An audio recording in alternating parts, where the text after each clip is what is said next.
Zarsız patlatıyor. Belki de bu yüzden vuruldum sahibin olmadım ya.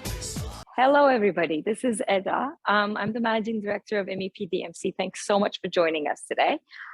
To be super brief, we're a company that's very, very passionate about our destination. We're all about trying to establish long-term relationships, add value to our clients' events and their projects. And we're very, very keen on showing our destination, which is one of the most special places in the world. And I know everybody says that. We try to show it in a different light. Istanbul just has so much, and we wanted to show it to you as properly as we can. Istanbul's a city that's been inhabited for thousands and thousands of years, capital of 3 empires, one of the largest cosmopolitan cities in the world. We're about 20 million people here. The way I would describe it is I find it to be very comfortably exotic. So, the infrastructure, the lifestyle, the business culture, it's very westernized. So you'll feel very comfortable visiting here and doing business here. But it is one of the most exotic places that you will visit. You can start your day in a 2,000-year-old water cistern and end the day in one of the fanciest nightclubs in Europe. So it definitely takes you on a whirlwind when you're here. Today in this webinar, we're going to take you through a little time journey. We're going to start with Turkey's Greek and Roman heritage and show you one of the most special treasures that we have. Then we're going to connect to a cistern that is built by the Byzantine Empire, water cistern. All of these places are actually also event venues, so we're multi-purposing. And then we're going to connect to this gorgeous Ottoman palace that I'm in, which is managed by the Kempinski Hotels. I'll be joined by lovely Ece. And finally, we're going to connect to our brand new cruise port. Our team is there. So without further ado, our lovely guide Selçuk is connecting to you from Istanbul Archaeology Museum. Hello, and a warm welcome from one of the richest archaeological museums in the world, the Istanbul Archaeological Museums. I am delighted to show you one of the highlights in this museum for this webinar. We're talking about the so-called Alexander sarcophagus, which was excavated in the late 1800s in an area in Lebanon, which was under Ottoman rule at that time. We're talking about the 1880s. And after being excavated, this marvelous piece of sculpture, architecture, was brought to Istanbul by boat. And then it was decided that a beautiful building should be built to actually host this sarcophagus. And here we have the Alexander sarcophagus, which depicts a battle between the Persians and the Greeks. The reason why it's called Alexander sarcophagus is because the Hellenistic king who used to rule that part of Lebanon in the 4th century BC identified himself as Alexander. He is the person shown on horseback who is wearing a lion-shaped hat, a hat like a lion's head. This is because Alexander himself is trying to look like Hercules. Hercules had killed a lion, and hence Alexander is the only hero who wears this lion head on his head. All in all, it's one of the most unbelievable ancient graves found anywhere in the ancient world, and it is actually our pride of honor that we have in this museum. We are slowly heading outside because we want to show you the exterior of this Imperial Museum as well, because the museum was built in a neoclassical style as if they were building a Greek or Roman temple. Istanbul is not only famous for its antiquities, but also its street cats, and the Archaeological Museum has a high share of these street cats as well. We're in the gardens full of sculptures, columns, statues, and Corinthian capitals of all kinds. But we would also like to show you the imperial majesty of the architecture, fit for a sultan, the building which was built in the late 19th century by a Western European architect. It looks exactly like a Greek or Roman temple, and you can see the Sultan's signature at the very top in the triangular section above us. And this is the magnificent structure which houses all these statues, sarcophagi, and everything else. This actually happens to be one of my favorite event venues in the city. In Turkey, with the right connections, you can use almost everywhere that you see as for some kind of an event. And archaeology museum, visiting it privately after hours and then having an event in the garden is just absolutely stunning. There's also a secret library that not a lot of people know, but we get permission to visit it. You're seeing some pictures of one of the last events we did there. You can see the bottom of the tables are legs of the tables are actually sculptures that we built after the sculptures that are there. We had live human statues, with giving some treats to the guests, and it was a very, very spectacular event. Now we're connecting to a cistern. This is not the largest one. The largest one actually is being renovated. That was where Pierce Brosnan shot From Russia with Love in the 70s. But Şerefiye is actually recently being renovated, and there's a gorgeous video mapping there that takes place. So we're connecting back to Selçuk.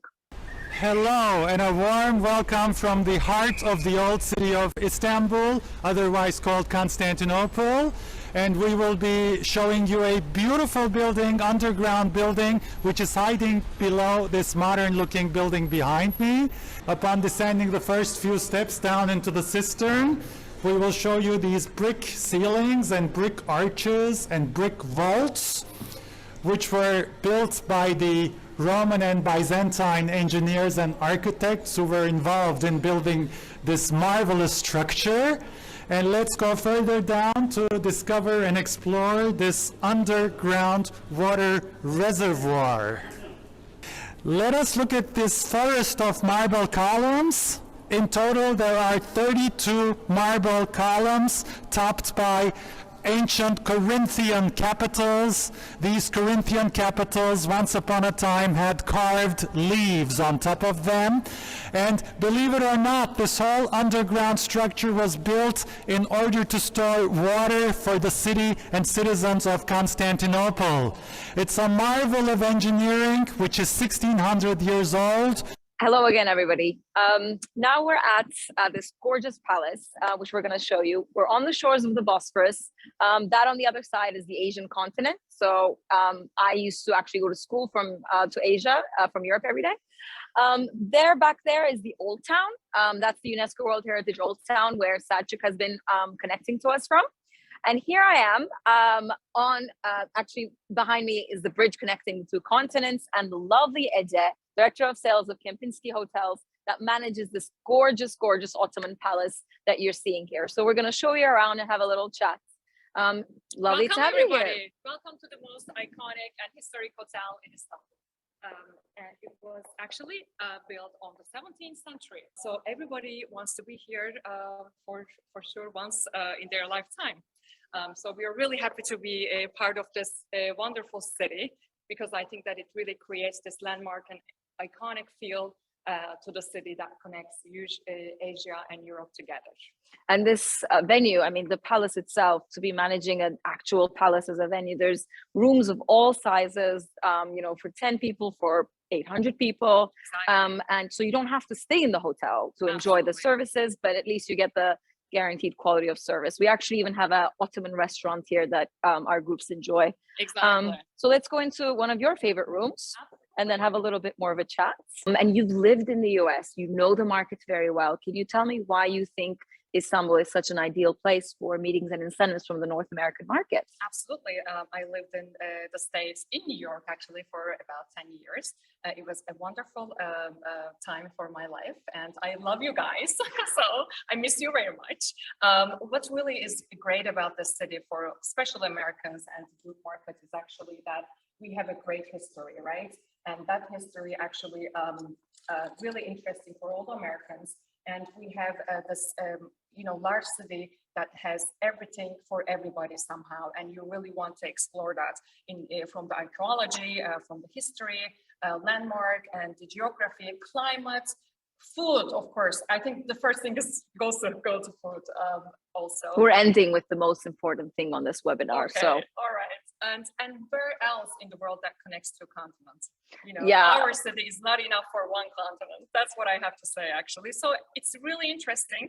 It's like the center of the world. Even, Napoleon said one time, if the world was one country, and Istanbul would have been the capital. Yeah, that's our favorite quote, of course, is everybody from the industry. As a young professional woman living in Istanbul, what do you like the most about it? I wanted to ask. I like the vibrant energy. I like to see different people every single day. I like to work out. I like to do my yoga, and I like to travel. Right, and I can go and access everywhere easily from Istanbul. And Istanbul is actually the world's most connected city, thanks to Turkish Airlines. We have over 12 connections to North America itself. So that definitely makes life very fun living here. I mean, you can jump on a plane and within 2-3 hours, you reach about 65 countries. So it's amazing. It really is. Now we're connecting to the most contemporary part of the city, our brand new cruise port. That's a huge urban renewal project, and it just opened a few months ago. We had our first ship early November. So let's go to meet our team there. Hello, everybody.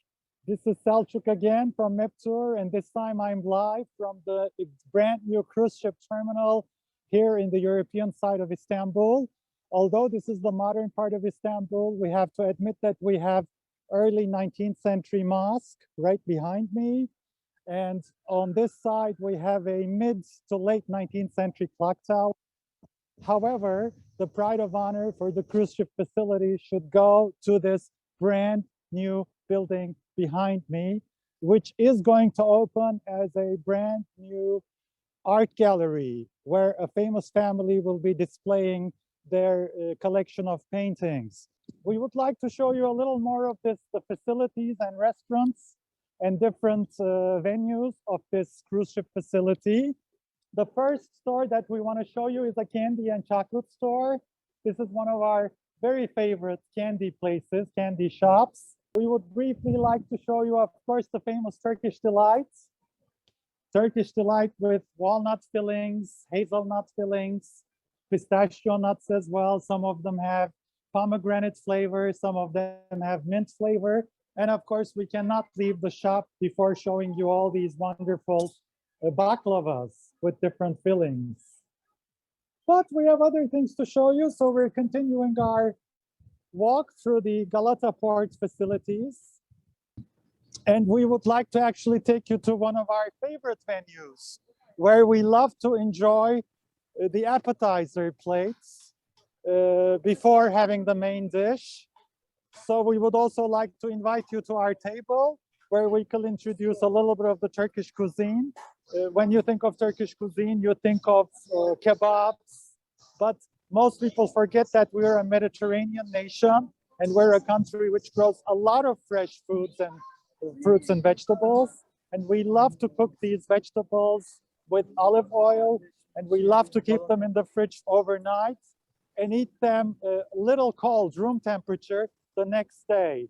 To actually accompany all these appetizers, we love to enjoy our rakı, which is a very strong licorice flavored alcoholic beverage. And it does not have any color, but when you add water to it, it will become smoky, it will become white. Let's show what kind of food we have on this wonderful table. I see this salted fish, it's a kind of salted tuna. And I see this hummus, chickpeas. And I see this kibbeh, which is actually Middle Eastern. So it's actually ground meat with walnuts in this bulgur wheat kind of outer layer, served with a yogurt dressing, plain yogurt dressing with pomegranate seeds. I see they've sliced open this eggplant and stuffed it with yogurt and walnut combinations. I also see grilled lamb liver, very thinly sliced lamb liver, of course, stuffed grape leaves, dolma, which means stuffed. And I see a kind of tomato and pepper paste with walnuts and pomegranate sour as a sauce. And we want to thank you all of you for joining this webinar. And we want to say, to your honor, şerefe. Thank you very much. Şerefe. What I'd like you to maybe highlight on is the affordability of traveling to Turkey, as well as the affordability of the housing, the food, the tours, and things of that nature. emotional question for us because Turkish lira is currently the worst performing currency in the developing world. We've lost almost 50% of our currency value against the US dollar this year. I can honestly just say very bluntly, you know, a lot of the hotels do quote in euros, and that's always been the tradition here. But the lifestyle, you know, restaurants, bars, and everything, it's one of the most affordable cities at the moment. I think it would be informative and helpful if you would, Eda, just let everybody know probably the most optimal time to travel to Istanbul. What are the best group sizes that you cater to for giving the best experience for any group that we would bring to you? I think, Brad, I would say that spring and fall are optimal seasons. However, summer actually in Istanbul is lovely. I know not a lot of corporate meetings and events go in the summer, but it's actually shoulder season for us. Not for the Kempinski because it gets a lot of leisure tourists as well, but most of the city and most of the hotels actually have great availability, and it's not their highest season in terms of a budget point. So I think summer is undervalued here, but spring and fall. And then in terms of group sizes, I mean, I think we have like over 30 Hiltons in Istanbul. So it's genuinely, we can host as many people as you can. However, I would say personally, for an incentive trip, anything above 200 gets a bit impersonal, like, because we need to keep dividing the group for the tours and lunches and dinners. I would say that I think, you know, 150 people incentive is really, really special here, don't you think? Absolutely. That's been our session for you, Kelly. Thank you. Bye, everybody. Ağzımda sakızı şişirip şişirip